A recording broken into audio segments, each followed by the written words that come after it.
역대상 27장 25절부터 31절까지입니다. 아디에르 아들 아스마웻은 왕의 곡간을 맡았고 우시아의 아들 요나단은 밭과 성읍과 마을과 망대의 곡간을 맡았고 글룹의 아들 예스리는 밭가는 농민을 거스렸고 라마 사람 시므이는 포도원을 맡았고 스밤 사람 삽디는 포도원의 소산 포도주 곡간을 맡았고 게델 사람 바알 하나는 평화의 감람나무와 뽕나무를 맡았고 여호와스는 기름 곡간을 맡았고 사론 사람 시드레는 사론에서 먹이는 소떼를 맡았고 아들레의 아들 사밧은 골짜기에 있는 소떼를 맡았고 이스마엘 사람 오빌은 낙타를 맡았고 메로노 사람 예드야는 나귀를 맡았고 하갈 사람 야시스는 양떼를 맡았으니 다윗 왕의 제산을 맡은 자들이 이러하였더라. 아멘. 기도하겠습니다. 우리의 지식과 지혜로는 이 말씀이 담겨 있는 하나님의 그 뜻을 깨닫기가 어렵습니다. 이 시간도 성령의 도우심 지혜를 구합니다. 이 말씀 우리에게 나타내는 하나님의 그 비밀 복된 뜻을 깨달아 알게 하시고 이 뜻에 담겨 살아가는 신자 될 수 있도록 해주시옵소서. 예수님 이름으로 기도합니다. 아멘. 지금까지 우리가 앞에서 생각해 왔던 이 성경의 내용들은 성전을 중심으로 한 레위 사람들의 직무에 대한 것들이었습니다. 군대 조직 그런 것들이었죠. 오늘 본문은 이제 왕의 재산을 맡은 자에 대해서 얘기를 해주고 있습니다. 왕의 재산이라고 하면은 개인적인 것이죠. 개인의 것인데 따라서 이 개인의 재산을 맡은 사람에 대한 이야기가 이제 본문 내용인 것입니다. 25절에 보면은 그 아디르 아들 아스마웻이 왕의 곡간을 맡았다 이렇게 얘기를 하고 있는데 왕의 곡간 하면 우리는 이제 그 곡간에 온갖 귀한 금은 보화가 들어있겠다, 보관되어 있겠다 그렇게 우리는 상상할 수가 있습니다. 그런데 이제 다윗 왕의 재산이 왕의 곡간으로 이제 끝나는 것이 아니고 뒤에 이어지는 내용들을 보면은 그 재산 범위가 아주 넓다는 걸 볼 수가 있죠. 우시아의 아들을 이제 요나단이라는 사람은 밭과 성읍과 마을과 망대의 곡간을 맡았다 이렇게 되어 있고 거기 이제 망대에는 아마 그 왕의 재산인 밭과 성읍 마을을 지키기 위해서 세운 것 이렇게 볼 수가 있는데 그 밭과 마을에서 생산된 것을 보관하기 위해서 곡간이 있었던 것이 아닌가 망대에 그렇게 또 짐작해 볼 수는 있습니다. 어쨌든 이 다윗 재산이 어떤 왕궁에만 있던 것이 아니고 여러 지역에 있었다는 것을 이제 알 수가 있겠죠. 그것만도 아니고 밭가는 농민을 거느린 그런 사람도 있었다고 하고 또 포도원을 맡은 사람도 있고 또 포도주 곡간을 맡은 사람도 있고 또 뭐 소떼, 양떼, 낙타 뭐 이렇게 여러 그 이제 맡은 사람들로 이제 구성이 되어 있단 말입니다. 이걸 보면 우리 어쨌든 다윗 재산이 많았구나 그렇게 짐작은 해볼 수가 있습니다. 그리고 그 재산들은 다윗이 전쟁에서 이김으로써 확보한 것들이라 또 그렇게 또 볼 수가 있겠죠. 어쨌든 이 다윗 왕의 재산을 맡은 사람들 수를 보면은 12명인데 그 12명의 재산 관리자가 있었다고 하는 것은 그만큼 다윗이 큰 부를 누렸구나 하는 것을 보이는 그런 내용이에요. 근데 문제는 이 다윗 왕의 재산 이야기가 우리에게 별 의미 없이 이제 들린다고 하는 겁니다. 그렇지 않겠습니까? 다윗이 죽을 때에 나의 모든 재산을 3천 후에 은속의 교인에 남긴다. 그렇게 유언했음도 모르겠는데 그런 유언 남긴 것도 아니고 또 다윗 재산이 얼마든지 우리와 아무 연관이 없단 말입니다. 나에게 온 것은 아무것도 없어요. 또 다윗 재산이 다 사라지고 없는데 그 재산이 뭐 내 것 되는 것도 아니고 사실 또 이 다윗 재산에게 관심 가기가 힘들단 말입니다. 더군다나 이 본문만 보고선 다윗 재산이 어느 정도인가를 또 우리가 체감할 수도 없어요. 그 역대하 9장에 보면은 다윗의 아들 솔로몬의 부위에 대해서 상세하게 이제 그 기록되어 있는 게 나오는데, 거기 한 구절을 보면은 솔로몬 왕이 마시는 그릇이 다 금이고 궁의 그릇도 순금으로 되어 있다, 이렇게 얘기가 되어 있습니다. 심지어 솔로몬이 예루살렘에서 은을 돌같이 흔하게 했다, 또 그런 말도 있단 말이에요. 그 예전에 그 석탄 산업이 한창 그 호황을 누릴 때에 그 탄광이 있던 태백이나 정선, 영월 그런 지역에서는 동네 개들도 10,000원짜리 지폐를 물고 다닌다, 그런 말이 있었단 말이에요. 그런 말을 들으면은 야, 거기는 그만큼 돈이 이제 많은 동네구나, 그렇게 느낌을 받을 수가 있는 것처럼 이 솔로몬 예루살렘의 은인데 돌같이 흔하게 그렇게 만들었다, 이런 표현을 보면은 야, 이 솔로몬 시대에 정말 이 돈이 많았구나, 그걸 우리가 느낄 수가 있다, 그 말입니다. 뭐 은이 아주 귀한 것으로 취급받지 못할 그런 정도라고 하는 거죠. 그런 내용 보면은 다윗 솔로몬의 부라고 하는 것이 어쨌든 참 엄청났구나는 것을 상상해 볼 수 있단 말이에요. 근데 다윗 재산에 대해서는 솔로몬처럼 자세한 설명이 아예 없습니다. 단지 뭐 곡간이 있었다는 것뿐이고 부동산도 여러 지역에 막 있었다는 것, 그렇게 생각해 볼 뿐이지, 뭐 솔로몬처럼 엄청난 막 모든 그릇이 금으로 되어 있는, 상상만 해도 야, 놀랍다, 그렇게 체감은 할 수가 없어요. 하지가 않는단 말입니다. 그렇기 때문에 뭐 다윗 재산이 솔로몬처럼 부럽다, 이런 느낌으로는 다가오지가 않는단 말이죠. 다만 뭐 솔로몬의 재산이 이 정도 막 그렇게 우리 상상할 뿐인데, 근데 이제 이 솔로몬 재산이 얼마든 또 다윗 재산이 얼마든 한 가지 확실한 건 있습니다. 확실한 게 뭔가 하면은 그 모든 재산들이 죽은 자에게는 아무 소용이 없다는 거죠. 그건 확실하지 않습니까? 재산이 얼마든지 간에 죽은 자에게는 아무 소용이 없다. 죽으면 아무 쓸모가 없게 되는 것이 우리가 그토록 갖고 싶어하고 또 늘리고 싶어하는 돈이고 재산이란 말입니다. 아무짝에 쓸모없다는 것이. 근데 우리가 또 이걸 모르지가 않습니다. 돈을 우리가 보면서 이게 다 죽으면 쓸모없는 것들인데 뭐 그렇게 말은 해도, 또 근데 죽을 때까지 내 손에서 놓지 못하는 게 돈이에요. 그렇지 않습니까? 돈에 대해서만큼은 우리가 알고 있는 대로, 또 내가 생각하는 대로 행동하지를 못한단 말입니다. 엊그제 보니까 요즘 금값이 뭐 사상 최고가로 올랐다, 이런 뉴스가 나오던데, 그런 말 들을 때 야, 쌀 때 많이 사놓을 걸, 그런 아쉬운 마음 여러분 들지 않습니까? 너무 또 비트코인이 또 뭐 1억 가까이 올랐다는 소식 들으면은 야, 옛날 몇백만 원 할 때 그때 몇 개 사나왔으면, 그런 또 생각을 할 수 있단 말입니다. 그러니까 그때로 가고 싶은 마음이 있다는 것이에요. 그러니까 그렇게 우리 마음과 생각은 자꾸 이 돈이 되는 쪽으로 항상 자연히 반응을 합니다. 돈 되는 쪽으로 늘 그렇게 움직이게 돼 있는 거예요. 그러니 그런 인간들이 모여서 사는 게 세상인데, 그 세상이, 이 세계라고 하는 것이 결국은 돈을 우선으로 하게 돼 있단 말입니다. 이 세상 구조가 돈이고 권력이다, 이걸 모르지 않기 때문에 돈이 되는 쪽으로 모두가 그렇게 달려가요. 돈이 되는 쪽으로. 그럼 그런 세상 속 교회는 뭐냐? 교회도 결국 인간 세계죠. 그래서 돈 되는 쪽으로 반응한 인간 속성이 교회에서 나오지 않을 수가 없다고 하는 거예요. 목사도 돈이 되는 목회를 합니다. 돈 되는 목회를 하고 돈이 되는 설교를 해요. 그런 현실에서 정말 지독하게 천대받고 있는 게 복음이란 말이죠.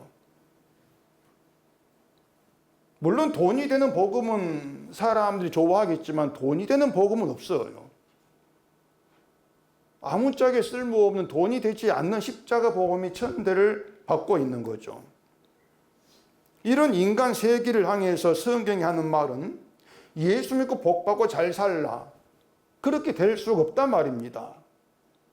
결국 늘 돈이 된 쪽으로 흘러가는 세상을 향해서 성경은 너희는 이래서 심판을 받는다, 그렇게 얘기를 하고 있는 것이죠. 그렇기 때문에 인간 세계라고 하는 것은요, 범죄가 줄어들고 뭐 전쟁이 없이 평화를 유지한다 할지라도 심판을 못 피합니다. 인간 세계라고 하는 것이. 오늘 보면 그 왕의 재산에 대한 이야기도 얼마든지 사람을 기분 좋게 하는 돈이 된 설교로 바꿀 수가 있습니다. 다윗 재산을 관리한 사람 12명이라겠죠. 그러면 그걸 두고 이제 우리 은석교회 식구들도 복을 받아가지고 재산 관리자가 12명이 두는 그런 복이 있기를 축원합니다. 그렇게 하면 기분이 좋아가지고 헌금 40할 걸 100만 원 하고 말이죠. 돈 된 설교가 될 수 있단 말이에요. 실제 이 구절을 가지고 그렇게 설교하는 것을 제가 봤어요. 그래서 하는 말입니다. 여러분의 재산이 많아져서 관리자 12명 두는 그런 복을 받기를 축원합니다. 제가 너무 좁은 말에 제가 그것 반복을 합니다. 축원합니다. 다윗 왕의 재산을 맡은 자가 12명이었다는 것을 이제 하나님이 다윗에게 준 복으로 그렇게 해석을 하는 거죠. 이게 이제 성경을 보는 사람들의 시각이라는 말입니다. 돈이 많아지는 게 잘 되는 것이고 또 하나님 우리를 잘 되게 하는 그런 분위기 때문에 돈이 들어오는 거, 재산이 이제 많아지는 걸 하나님 주신 복이다 이렇게들 이제 아는 것이죠. 그런데 이 재산을 복으로 얘기하게 되어지면은 다윗은 솔로몬에 비해서 아무것도 아닌 복이 돼요. 다윗의 복이라고 하는 것은 결국은 재산의 많고 적음에 따라서 복의 차등이 발생하게 되겠죠. 근데 하나님 주신 복에는 차등이라는 게 있을 수가 없어요. 차등이 없어요. 왜냐하면 우리가 하나님을 잘 믿거나 잘 섬기거나 뭔가 잘한 것이 있어서 그에 따라 주는 보상이 아니기 때문에 있어요. 복에는 보상이 아니에요. 복의 조건이 인간의 행함이라면은 어떤 사람도 복에 해당하지를 못합니다. 이유는 뭐 잘 아실 거예요. 의인은 하나도 없고 죄만 나오는 것이 인간이다. 이게 성경의 선언이지 않습니까? 우리가 이렇게 성경을 보게 되어지면 교회가 얼마나 성경에 충실하지 않고 성경을 무시하고 있는가. 이게 낱낱이 다 드러나게 되어진단 말입니다. 우리가 성경에만 정말 충실하다면은 죄만 나오는 인간에게는 돈, 재산이라는 것이 얼마나 쓸모없는 것인 걸 알게 돼요. 정말 쓸모없는 것이다.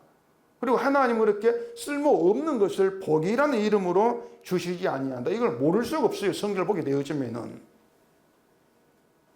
그런데 성경이 아니라 사람에게 충실하면서 사람에게 좋고 돈 되는 설교에 정신 팔려있기 때문에 이 다윗 재산이 하나님이 준 복이다. 이런 말이 나온단 말입니다. 사실 바빌론에 아무것도 없이 다 잃어버리고 포로되었다가 또 아무것도 없는 상태로 돌아오는 그런 유다 입장에서는 이 재물에 대한 이야기가 더 현실적인 것으로 다가올 수가 있습니다. 다윗 왕의 재산을 맡은 자들이 이러하였더라. 하나님이 다윗에게 많은 재산 주신 것처럼 재물이 주어진 것이 황폐해진 예루살렘에 돌아온 유다가 원하는 자기 현실에 맞는 그런 복과 기적이란 말입니다. 재물이 많아지는 것이. 그래서 이 현실 속에서 목사가 십자가 복음만 얘기한다는 게 참 어려워요. 일단은 너무나 지루해요.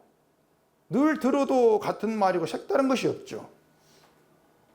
십자가 복음에도 복은 있고 분명 기적은 있습니다. 십자가에도 복이 있고 기적이 있어요. 문제는 그 십자가에 있는 복과 기적이 우리 현실에 맞지 않는 것이고 우리가 원하는 것도 아니라는 것입니다. 유다 백성처럼 사는 게 힘들고 어려운 현실에 맞는 내 어려운 현실에 맞는 그런 복과 기적을 원하는데 이 십자가를 통해 드러나는 복과 기적은 도무지 현실적인 느낌이 안 들어요. 그렇지 않습니까? 현실과 너무너무 멀어요. 그래서 듣긴 듣는데 시큰둥해지는 것이죠. 현실이 아니기 때문에. 매주 설교는 십자가 얘기를 듣는다 해도 이 세상을 살아간 현실에서는 어쩌다가라도 복권이 좀 당첨이 되고 자식이 출세하는 그런 재밌는 일, 그런 일이 정말 가끔이라도 있으면 좋겠는데 재밌는 일은 도통 찾아오지 않고 십자가 얘기만 듣고 있으니까 얼마나 지루하겠습니까? 제가 모르는 바가 잘 알아요, 제가. 그런 여러분을 상대로 십자가만 얘기한다는 것이 이게 보통 어려운 일이 아닙니다. 정말 어려운 일이에요. 말씀드린 것처럼 다윗 제사는 사라지고 없습니다. 남는 게 없어요. 역사적으로 성경에서 언급하고 있는 것이 재산 관리자가 12명이었다. 그런 내용만 이어질 뿐이지 제사는 없어요. 얼마인지를 알 수가 없어요. 이걸 이렇게 생각해 봅시다. 다윗 제산도 하나님이 주신 것이죠. 전쟁을 이겨서 얻은 것인지 마든지 간에 하나님께서 이기게 했고 하나님 주신 재산이란 말입니다. 그러면 하나님이 주신 것을 없어지지 않게 지켜주고 보호하면 안 되냐 말입니다. 대대 자자손은 이어지도록 그렇게 보존하면 안 되냐고 하는 것이죠. 자, 우리에게도 재산이라는 것이 있고 그 재산이 얼마이든지 상관없이 하나님이 주셨다. 이렇게 우리는 얘기를 합니다. 하나님이 준 재산이 맞다면 그 재산도 하나님이 지켜주는 것이 옳지 않느냐는 생각을 좀 해볼 수가 있단 말입니다. 그런데 현실은 그렇지 않지 않습니까? 욥이 당한 것처럼 오늘 있던 재산이 하루아침에 사라질 수가 있어요. 그렇지 않습니까? 욥이 이것을 이제 알몸으로 왔으니 알몸으로 돌아간다고 하면서 주신이도 여호와시요 거두신이도 여호와시다 이런 고백으로 그 현실을 이제 받아들이긴 했단 말입니다. 그리고 우리는 욥의 그런 고백을 높은 믿음으로 우리가 또 그렇게 인정을 하지 않습니까? 주신 분은 하나님이지만 가져간 분도 하나님이냐 그렇게 믿으면 돼. 우리는 그렇게 믿음을 이제 알고 있단 말입니다. 그래 가져간도 사실 할 말이 없어. 우린 그렇게 이제 나오지 않습니까? 물론 속마음이야 하나 가져가면 안 됩니다. 소리친단 말이에요. 속마음은 내놓지를 않아요. 가져가면 안 됩니다. 사실 재산이라고 하는 것이 말은 하나님 주신 이렇게 말은 하고 있지만은 그 재산에 내 수고와 내 땀과 내 세월 열심히 다 들어있어요. 그게 여러분 재산이에요. 여러분이 살고 있는 집에도 그 통장에도 그 모든 공짜로 주어지는 것이 아니고 여러분의 그 긴 세월 동안의 수고와 땀과 다 그 노력이 들어있는 그 결과물이란 말입니다. 그렇기 때문에 말은 하나님의 것인데 내 것이라는 인식을 우리는 지울 수가 버리지를 못해요. 내 것이라는 인식을. 아니 자기 재산을 누가 하나님께 받은 공짜 이렇게 생각하겠습니까? 우리는 그런 생각을 하지를 못해요. 그렇기 때문에 내 재산, 나의 것에 대한 강한 집착에 없을 수가 없죠. 집착하는 것이고 내 건 내가 지킨다. 그런 태도를 취할 수밖에 없단 말입니다.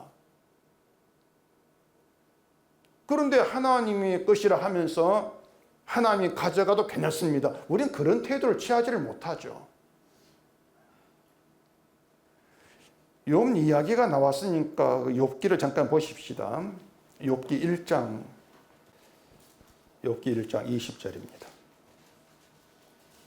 욥이 일어나 겉옷을 찢고 머리털을 밀고 땅에 엎드려 예배하며 이르되 내가 모태에서 알몸으로 나와 싸운 적 또한 알몸이 그리로 돌아가올지라 주신 이도 여호와시요 거두신 이도 여호와시오니 여호와의 이름이 찬송을 받으실지니이다 하고 이 모든 일에 욥이 범죄하지 아니하고 하나님을 향하여 원망하지 아니하니라. 우리는 이 말을 욥의 믿음으로 우리께 생각을 하고 이런 믿음 본받자 그렇게 이제 알고 있지 않습니까? 그런데 또 이것을 한편으로 생각해 보면은요, 과연 욥처럼 고백한다고 해서 그걸 믿음이라고 할 수 있을까? 그런 의문이 사실 있어요. 자, 모태에서 알몸으로 나와 싸운 적 알몸이 그리로 돌아간다. 이건 세상도 알고 있는 삶의 이치입니다. 세상도 알아요. 무소유를 말하는 불교 철학에서도 인생은 알몸으로 태어나 알몸으로 간다 이렇게 얘기를 합니다. 불교도 얘기를 해요. 이걸 아예 노래로 만들어가지고 유행시킨 사람이 김국강 가수지 않습니까? 타타타. 그 가사에 알몸으로 태어나서 오단불은 건졌잖소. 그 노래 가사를 보면은요, 참 숙연해져요. 이건 어지간한 찬송가보다 나아요. 낳으시고 기르신 어버이의 하여튼 뭐라 돼 있는데 570장이 있어요. 그걸 빼고 이 타타트를 집어넣어야 돼요, 찬송가에. 그건 찬송가도 아니란 말입니다. 이 타타타가 노래 제목인데 있는 그대로의 것. 꼭 그러한 것들이 인도어입니다, 인도어. 타타타가. 한국말이 아니고 인도어예요. 그 노래를 작사한 양인자 씨가 인도를 여행하다가 뭔가 이제 깨닫게 된 거 있어가지고 쓴 가사라고 하는데, 그래서 그런지 가사로 보면 좀 불교 냄새가 나요. 이게 시작부터 의미가 있거든요. 내가 나를 모르는데 내가 너를 알겠느냐. 여러분이 저를 모르죠? 몰라요. 저도 여러분을 모릅니다. 안다고 해봐야 이름, 좀 더 알면 그냥 나이, 좀 더 알면 그냥 직업, 좀 더 알면 학벌, 고향 이런 것들이에요. 다 안다고 해봐야 절대 알 수 없는 게 마음이에요. 제 마음은 여러분 모르잖아요. 여러분의 마음을 저도 몰라요. 우린 그렇게 내가 나를 모르고 나도 너를 모르는 그런 관계인데, 그런 관계로 모여서 서로 형제다. 이상하지 않습니까? 모르는데 형제라고 하는 거예요. 그래, 교회에서 형제 관계가 되는 것은 서로가 잘 알아서 맺어진 관계가 아니고요. 서로에 대해서 아무것도 몰라도 오늘 처음 본 얼굴을 알지라도 예수 그리스도를 알게 된 것, 그 하나로 맺은 관계, 그게 형제예요. 서로 아는 게 아니에요. 예수를 아는가? 그게 형제 관계란 말입니다. 엉뚱한 얘기 말고 다시 알몸 얘기 돌아갑시다. 자, 알몸에 대한 말은 세상도 안다 그랬습니다. 디모데전서 그 6장 6절에 보면은 바울이 우리가 세상에 아무것도 가지고 온 것이 없으며 또한 아무것도 가져가지 못하리 이런 말을 합니다. 그 타타타 가사가 바울 복음이 들어있어요. 자, 그러면은 주신 이도 여호와시요 거두신 이도 여호와시다 이런 말은 과연 기독교의 믿음에서만 나오는 그런 말이라고 할 수 있냐고? 그것도 그렇지가 않아요. 언제인지 모르겠는데 그 폭우가 내려가지고 농작물을 완전히 망쳐버린 농부가 이런 인터뷰를 한 거 제가 들었습니다. 하늘이 주신 것을 하늘이 가져가겠다는데 어쩌겠습니까? 하늘의 뜻이라는 거예요. 그게 농사꾼의 마음이거든요. 하늘이 줬었는데 하늘이 가져가겠다는 거 내가 어쩌겠습니까? 그러니 우리가 이 욥의 말만 가지고 믿음이라고 하면은 믿음의 차별성이 사라진단 말입니다. 세상에도 있는 말이니까. 알몸으로 와서 알몸으로 간다는 이 말을 욥이 믿음으로 말하는 교회가 구하는 게 뭐겠습니까?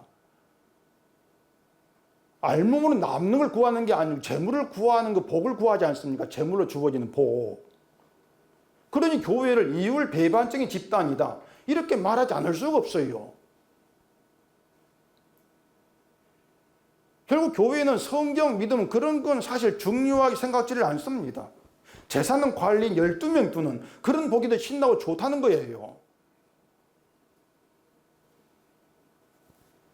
바울이 세상에 아무것도 가지고 온 것이 없으면 아무것도 가져가지 못한다 이런 말을 한 것은 어떤 인생 이치를 가르치는 것이 아니에요. 세상에 있는 것, 그 재산 그런 것 그게 있든 없든 간에 중요한 문제가 아니라는 겁니다. 자, 아무것도 가지고 온 것이 없다. 알몸으로 왔다 그것이죠. 알몸으로 왔다는 것인데 이게 모든 인간에게 해당하는 말이라고 할 수가 있단 말입니다. 근데 그게 모든 인간에게 해당하는 말도 아니에요. 지금 제가 금수, 흑수 이런 말을 하는 게 아니에요. 금수저로 태어난다고 해도 태어나 보니 아버지 이근이고 아버지 이종인 것이지 돈을 가지고 태어난 사람은 없는 거예요. 그냥 환경이냐 그런 것들이었죠. 그래서 저는 아무것도 가지고 온 것이 없다는 바울의 말에서 좀 보이지 않는 부분을 제가 좀 말씀을 드리려고 하는 것입니다. 아무것도 가지고 온 것이 없다는 것을 그 성도라는 시각에서 보게 되어지면은요, 모든 사람이 세상에 올 때부터 보이는 걸 가지고 오지는 않아요. 그건 맞단 말입니다. 그런데 성도는 가지고 온 것이 있습니다. 그 가지고 오는 것이 뭔가 하면은, 여러분이 성도라면 뭘 가지고 온지 알아야 되는데, 뭘 가지고 오셨어요? 성도가 가지고 오는 것, 그게 언약이에요. 언약을 가지고 와요. 하나님이 성도를 세상에 보낼 때 언약이라고 하는 거, 보이지 않는 것을 있는 자로 보낸단 말입니다. 언약이 있는 자로. 그게 창세전에 세우신 하나님 계획이었지 않습니까? 그러니 본다면 성도도 세상에 아무것도 가지고 오는 것이 없지만 또 한편으로는 가지고 온 것이 있다는 말이 되는 것이에요. 그리고 아무것도 가지고 가지 못하는데 또 한편으로 가지고 가는 게 또 있어요. 그게 뭐겠습니까? 세상에 올 때 가지고 온 것을 세상을 떠날 때 가지고 가는 게 성도란 말입니다. 이게 무슨 뜻인가 하면은, 성도는 세상에 올 때부터 있었던 하나님의 언약이 끝까지 따라다니는 존재라, 그것이에요. 언약이 따라다니는 존재, 그게 성도라는 것입니다. 다윗이 이런 사람이었는데 다윗의 평생 동안 다윗을 따라다니는 건 언약이었어요. 재산이 아니고 언약이었어요. 재산이라고 하는 건 있다가도 없다, 있다가도 없다, 이렇게 되어지는 건데, 언약은 있다가 없고 이게 아니에요. 계속해서 그에게 함께하는 게 언약이었단 말입니다. 재산은 하나님이 주면 있는 것이고 가져 없는 것인데, 언약은 줬다가 가져갔다, 그게 아니란 것이에요. 다시 말하지만 성도라고 하는 것은요, 세상에 올 때 가지고 온 것, 보이지 않는 가지고 온 것을 세상을 떠날 때 가지고 가는 존재다. 그걸 아셔야 된단 말입니다. 세상이 올 때부터 있었던 하나님의 언약이 끝까지 따라다니는 존재다. 그게 성도라고 하는 거죠. 유다도 그런 점에서 다르지가 않습니다. 나라가 망하면서 모든 재산, 있던 것들을 바빌론 다 뺏겨 버리지 않습니까? 심지어 성전에 귀한 그 기물들까지도 빼앗겨 버리고 언약궤도 빼앗겨 버려요. 있던 재산들이 다 사라져 있단 말입니다. 그런데 그렇게 재산이 있고 없고 상관없이, 지금 빌털털 거짓골이 되었던 상관없이 그 유다를 따라다니는 게 언약이에요. 언약이 따라다녀요.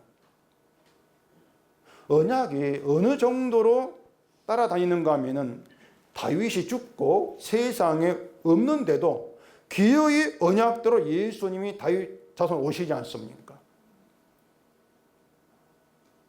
끈질기게 따라다니는 게 언약이란 말입니다. 우리가 세상을 떠나면 천국에 간다, 이렇게 얘기하죠. 그 천국을 어떤 사람이 가느냐고 하는 거예요. 여러분, 천국은요, 언약을 따라다닌 그 성도들이 갑니다. 언약을 따라다니던 자가 가요. 그 언약을 간단하고 쉽게 얘기하면 예수님 피죠. 언약은 피가 언약이에요. 그러니까 성도라고 하는 것은요, 어린 양으로 오신 예수님의 피의 효력, 그 피의 능력에 따라다니는 사람의 그 뜻이에요. 성도라는 게. 그래서 바울이 먹을 것과 입을 것이 있은즉 족한 줄로 알라, 이런 말을 하는 것이란 말입니다. 문제는 사람들이 그런 말들까지도 자꾸 교훈적인 의미로 이제 받아들이는 것으로 끝나는 게 이제 문제예요. 주어진 것으로 감사하며 살자, 그렇게 이제 이해를 하는 거죠. 근데 주어진 것으로 감사하며 살는 이런 것도 세상에 있는 교훈이에요. 근데 그렇게 자꾸 교훈으로 끝나버리니까 그 뒤편, 2편을 생각하지 않습니다.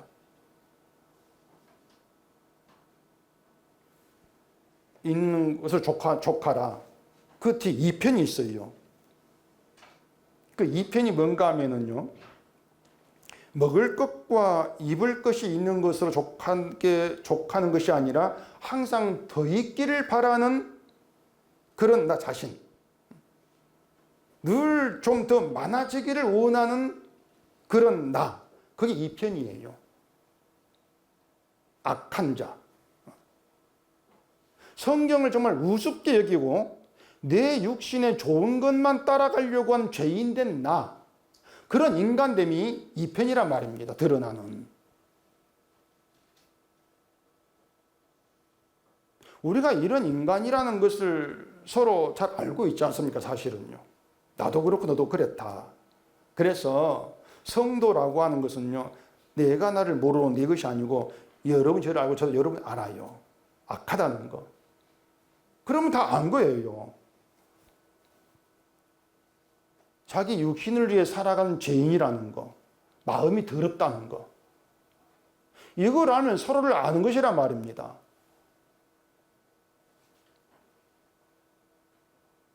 이 사람이 주어진 것으로 만족하지 못해서 죄인 되는 것이 아니고 애초부터 주어진 것으로 만족할 수 없는 죄인으로 세상에 옵니다. 그런 인간으로. 그렇게 죄인의 인간으로 세상에 오는데 언약이 있는 자로 오고 그 언약이 평생 나를 졸졸졸 따라다닌다고 생각해 보시란 말입니다. 언약이 예수님 피라겠죠. 예수님 피로 증거되는 건 하나님의 사랑의 긍휼이에요. 다시 말해서 하나님의 사랑과 긍휼이 평생 졸졸 따라다니는 그런 성도됨, 그렇게 생각해 보시란 얘기입니다. 사랑이 따라다닌다. 하나님이 야곱은 사랑하시고 에서는 미워했다 이렇게 말씀했지 않습니까? 야곱이 세상에 올 때부터 하나님의 사랑을 가지고 와요. 야곱이. 이게 얼마나 이게 대단한 것입니까? 사랑을 가지고 온다. 이게 야곱과 에서의 다른 점이에요. 그런데 하나님의 사랑을 따라다니는 야곱이 하나님을 위해서 한 일이 뭐가 있냐 말입니다. 야곱이 한 일이라고는 자기를 위해 남소김에 산 것밖에 없습니다. 그게 야곱의 인생 전부예요. 우리가 그런 야곱에게서 끝까지 따라다닌 하나님의 사랑의 손길을 이 성경 소리가 발견되어진단 말입니다. 하나님을 위해 한 일은 아무것도 없는 오직 자기를 위해 산 것밖에 없는 그런 야곱에게 있는 하나님의 사랑의 손길. 그래서 제가 오늘은 여러분에게 이제 아마 처음일 것 같은데 여러분 실천해야 될 행함을 하나 말씀드리겠습니다. 꼭 실천하셔야 됩니다. 이게 뭐냐면 야곱처럼 사시라는 겁니다. 여러분 여기 실천해야 돼요. 야곱처럼 사는 거. 믿음으로 바르게 살겠다 그런 생각 제발 좀 접어두시고 하지 마시고 열심히 힘을 내서 정말 힘을 내서 최선 다해서 여러분 자기를 위해 사시라는 겁니다. 여기 중요한 것은 이렇게 끝나면 또 안 돼요. 이상한 말이 되니까. 중요한 것은 야곱처럼 사는 것으로 끝나는 것이 아니고 야곱처럼 살아서 남는 게 뭔가를 생각하시라는 겁니다. 그 2편이에요. 1편은 야곱처럼 사는 거. 2편은 야곱처럼 살아가지고 남는 게 뭔가 이걸 생각하는 거. 2편까지 가야 돼요. 2편 잘라먹고 1편만 가지고서 우리 목사님은 야곱이 살라더라. 최선 다해가지고 나를 위해 살라더라. 이렇게 말하면 제가 이상되니까. 그래서 야곱에게 남는 게 뭔가 보십시다. 창세기 47장입니다. 창세기 47장 7절. 요셉이 자기 아버지 야곱을 인도하여 바로 앞에 서게 하니 야곱이 바로에게 축복하며 바로가 야곱에게 묻되 내 나이가 얼마냐? 야곱이 바로에게 아뢰되 네 나그네의 길의 세월이 130년이니이다. 내 나이가 얼마 못되니 우리 조상의 나그네 길에 연조에 미치지 못하나 험악한 세월을 보내었나이다 하고 야곱이 바로에게 축복하고 그 앞에서 나오니라. 야곱과 바로의 만남에서 나온 이제 이야기죠.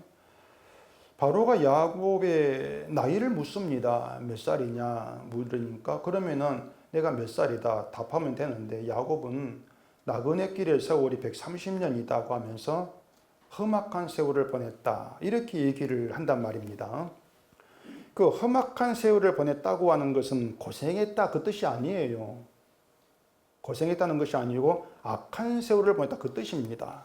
악한 세월을 보냈다. 그러니까 야곱은 얼마 되지 못하는 게 130년 세월인데 그 세월을 모두 악하게 보낸 것밖에 없다. 그 얘기를 야곱이 한단 말입니다. 이 야곱은 나이 몇 년 살았어? 그건 아무 의미가 없다는 거예요. 아무 의미가 없어. 세상에서 몇 년을 보내든 나밖에 모르고 날 위해 산 것밖에 없는 악한 세월, 난 그게 세월의 전부야. 그렇게 말한 거죠. 근데 사실 이게 인생을 제대로 아는 거예요. 그래 야곱에게 남은 것은 야곱처럼 살아가지고 알게 된 것, 남은 것은 인생을 제대로 알았다는 것입니다. 그게 뭐냐? 험악한 세월 살았어. 악한 세월밖에 없어. 모든 시간이 악한 시간들밖에 없어. 그게 남은 것이란 말입니다. 바로는 언약을 모릅니다. 언약을 모르는 바로가 생각 인생은 몇 년 살아? 이게 몇 년 살았어? 130년이다. 아이고 많이 살았네. 40입니다. 좀 적게 살았네. 이게 바울의 시각이란 말입니다. 근데 야곱의 생각 인생은 달라요. 이게 뭐 10년이든 40년이든 상관없이 험악한 세월입니다. 왜냐하면 사람이 몇 년을 살든 자기를 위해 사는 같단 말입니다. 40년 살았으면 40년 동안 자기를 위해 살았고 80을 살아 80년 동안 자기를 산 것이 전부예요. 그러니 모두보다 악한 세월, 험악한 세월을 산 인생으로 남게 되어진 것이죠. 그러니까 우리가 이 성도로서 다른 게 뭐냐? 야곱처럼 살아서 나타난 다른 것이 뭔가 하면은 내 인생이라고 하는 것이 내가 살아온 인생이라고 하는 결국은 날 위해 살았던 악한 세월밖에 없더라. 그렇게 보게 되어지는 게 다른 점이에요. 사람이 뭐 100사람, 1000사람, 온 지구상의 모든 사람들 모아놔도 자기를 위해 사는 건 다르지가 똑같습니다. 모두가 자기를 위해 살아가요. 그런데 성도로서 다른 점은 그 자기를 위해 사는 것을 정당한 것으로 바른 것으로 보는 것이 아니고 험악한 세월로 본단 말입니다. 악한 세월을 산 것으로 보게 되어진단 말이에요.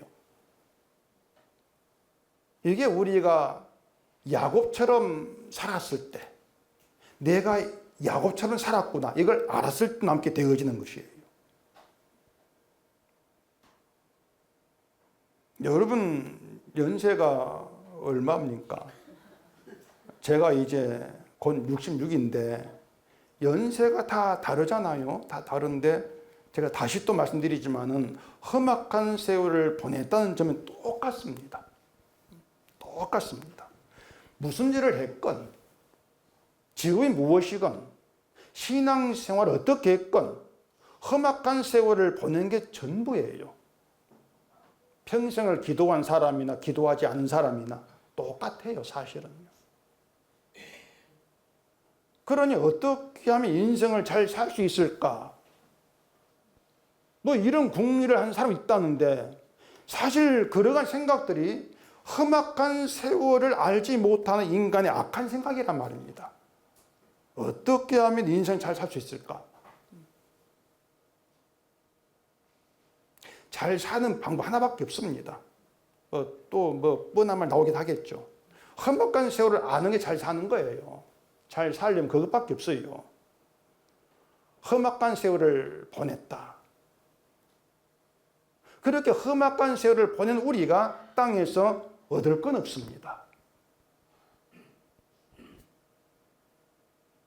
수요일 그 설교하면서 창세기 3장 이야기를 잠깐 했었는데, 하나님이 아담에게 네가 평생에 수고하여야 그 소산을 먹을 것이다 이렇게 말씀하시면서 땅이 내게 가시덤불과 엉겅퀴를 낸다 이렇게 말씀했단 말입니다.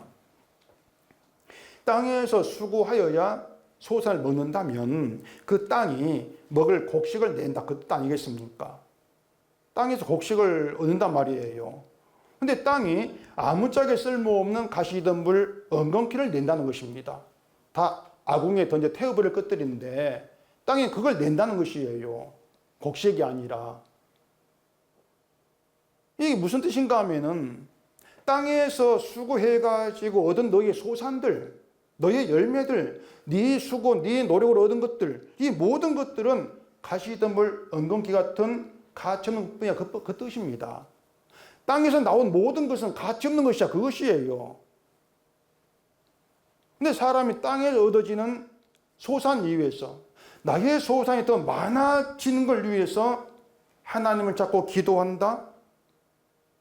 그럼 그게 바로 저런 언약을 모르는, 언약 없는 세상을 살아가는 인간이란 것이죠, 그것이. 인생을 모르니까, 언약을 모르니까, 내게 있는 게 정말 가치 있는 귀한 게 뭔가를 모르기 때문에 이 소산, 그 소산이 더 많아지는, 오직 거기에 뜻을 두면서 죽게 나온단 말입니다. 그게 언약을 모르는 것이에요.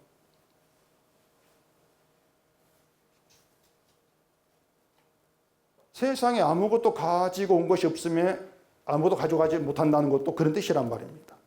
세상에 와서 열심히 수고하고 땀을 얻은 것들은 가치 없는 가시덤불 엉겅퀴 같은 것들이다. 그런 천국 가져갈 수 없는 것들이죠. 가져가지를 못해요. 성도는 이걸 알기 때문에 먹을 것, 입을 것을 위해서 하나님을 찾지 않게 되는 것이죠. 그걸 알기 때문에.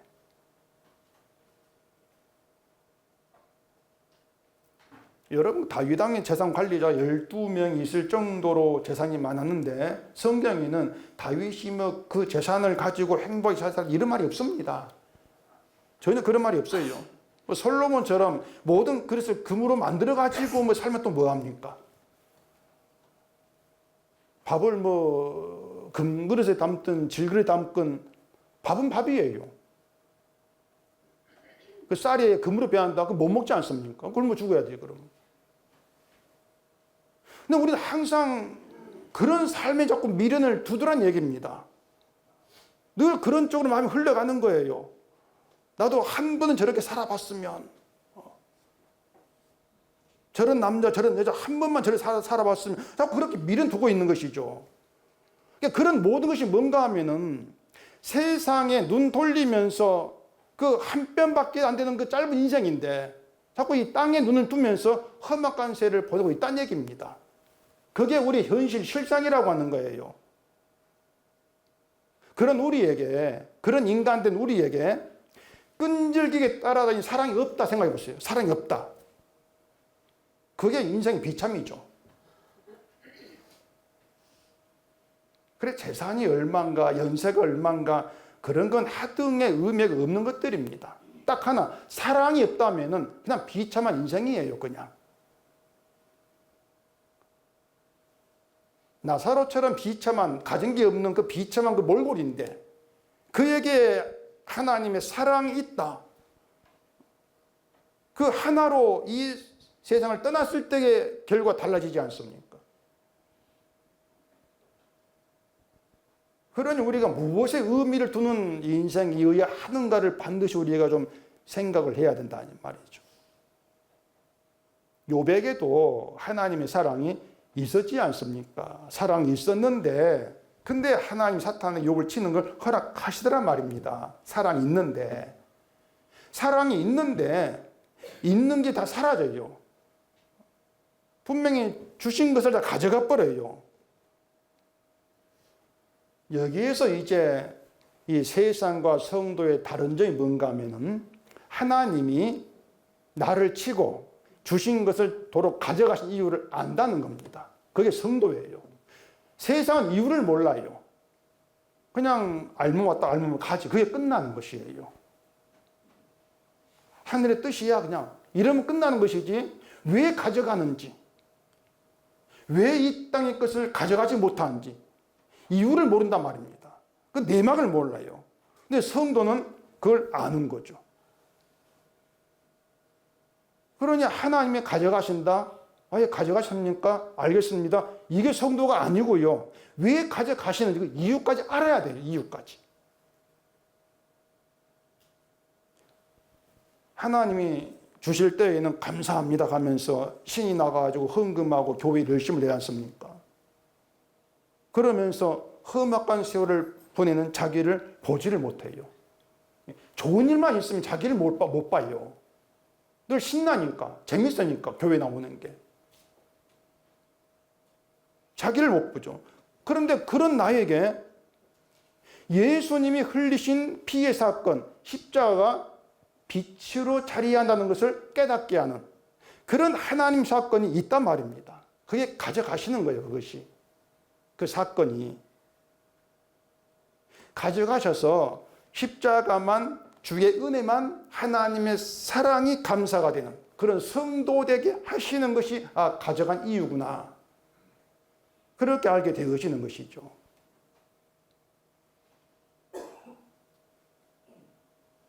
왜냐하면 하나님 주실 때는 신나는데 가져가실 때에는 원망과 불평이 나오죠.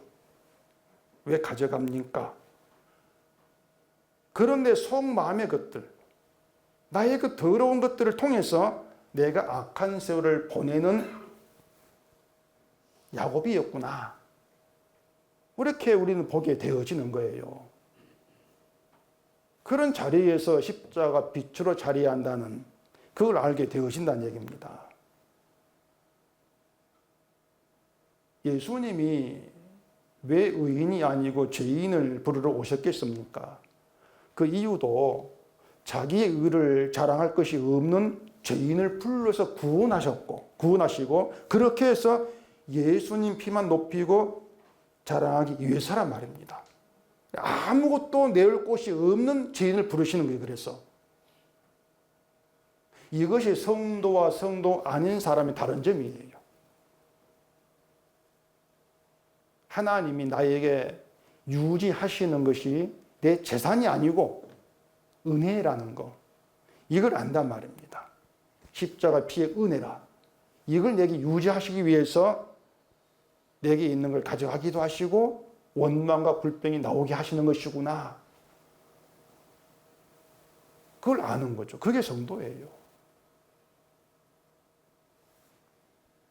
다윗은 언약에 속한 사람이라 했지 않습니까?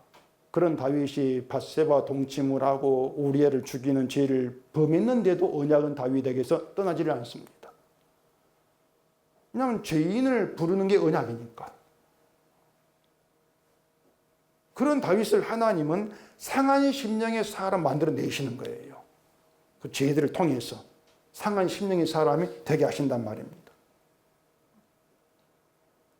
재산이 많다. 이건 왕의 복이 아니에요.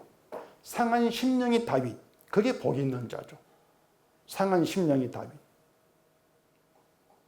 다윗이 시편 32편 1절에서 허물의 사함을 받고 자기 진의 죄가 가리냐 복이 있도다.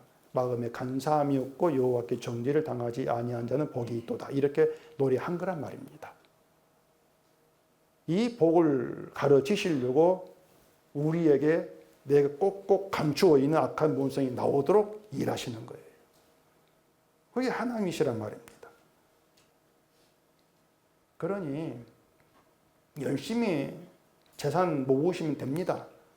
모으시고 또 뭐 좀 부족하다 싶으면은 기도도 하시고 달라고 기도하시고 또 뭐 좋은 정보 있으면 부도나 투기도 좀 하시고 그러다가 다 날려먹고 하나님께 원망도 하고 그렇게 살면 됩니다. 또 그렇게 살게 하시니까 자꾸 뭐 바른 신앙의 그걸 꿈꾸면서 재산 모으는 것은 이게 죄지 하면서 막 뭐 안 모으려고 그렇게 안 하겠지만은 뭐 그렇게 할 필요가 없어요. 뭘 피곤해 그렇게 삽니까? 본성이 안 그런데. 그렇게 살아봐야 남는 것은 내가 이만큼 믿음으로 살았네. 결국 내가 이렇게 잘 살 그거밖에 안 남아요. 그건 언약과 결별하는 것이란 말이에요. 언약 다 필요 없어요. 그거 뜻이란 말이에요. 그게 되는 거예요. 십자가 피, 난 그거 필요 없습니다. 내가 잘 할게요. 그렇게 되는 거예요. 그래 다시 말하지만 여러분 살던 대로 사시면 돼요. 열심히 돈 모으시면서 그렇게 살고 그걸 통해서 본인이 정말 험악한 세월을 보내고 있을 뿐이라는 것을 아시란 말입니다. 여러분 인생이 험악한 세월, 악한 세월에 해당할 뿐이라는 것. 거기에 눈이 열리면 돼요. 그런 인생 속에서 내게 줄줄 따라다니고 있는 그 언약, 그 예수의 그 피, 십자가가 나의 빛으로 발견되어지는 것. 그게 복이에요. 그 십자가로 인해서 상한 심령이 되고, 그래서 나 같은 자가 예수의 피 때문에, 언약 때문에 천국에 들어간다고? 그게 복이고 이게 기적이었구나. 그걸 알게 되어지면서 오직 예수만 자랑하게 되어지는, 그게 여러분을 향한 하나님의 계획과 뜻이란 말입니다. 이 복을 복으로 알게 하시는 하나님의 일, 그게 여러분의 인생이라는 것을 좀 돌아보시면서 하나님의 복이 정말 복으로 다가오고 그 복 가운데에서 예수님의 그 피의 은혜만 늘 자랑이 되고 또 높여지는 그런 세월이 되어지기를 바랍니다. 기도하겠습니다. 우리 아버지 하나님, 내 인생이 되는 환상이 깨지게 하시옵시고 야곱처럼 늘 날 위해 살았던 험악한 세월이라는 것으로 드러나게 해주시옵기를 간절히 바랍니다. 하나님이 살게 한 인생 속에서 내가 어떠한 자인가를 알게 하시고 이런 나에게 끝까지 포기하지 않고 함께하고 따라다니는 주님의 그 피의 은혜, 그 사랑에 감사함이 있고 그 모든 게 복으로 다가와지고 그 복으로 감사하는 저희가 되게 해주시옵소서. 예수님 이름으로 기도합니다. 아멘.